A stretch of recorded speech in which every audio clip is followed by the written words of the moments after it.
এই মসজিদের ওয়াইফাই পাসওয়ার্ডটা কি? আমার ফেসবুকে চেক ইন দিতে হবে তো। রাখো তোমার ওয়াইফাই। আমি তো ভাবছি আমার এই ইতালিয়ান স্যুটে ধুলো লাগবে না তো। ইয়াকুব ভাই, এখানে এসি নেই? এখানে এসি নেই, কিন্তু ন্যাচারাল বাতাস আছে। আর জয়, এখানে ওয়াইফাই নেই, কিন্তু আল্লাহর সাথে কানেকশন পাওয়ার দারুণ নেটওয়ার্ক আছে। আর চিন্তা নাই, আমি দুপুরে স্পেশাল ডাল আর আলু ভর্তা রেঁধেছি। ফেসবুকে ছবি দেওয়ার দরকার নাই, পেটে দিলেই শান্তি। উফ,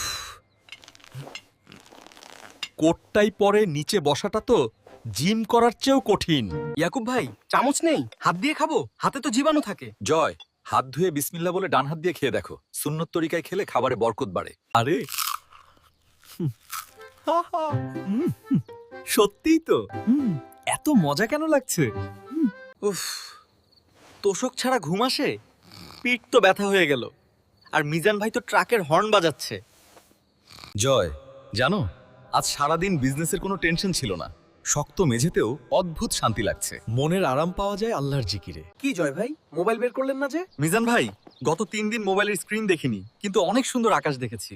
মনে হচ্ছে মোবাইল ছাড়াই আমি বেশি হ্যাপি। আর আমি বুঝলাম টাইকোটের চেয়ে পাঞ্জাবি পরে থাকা অনেক আরামের।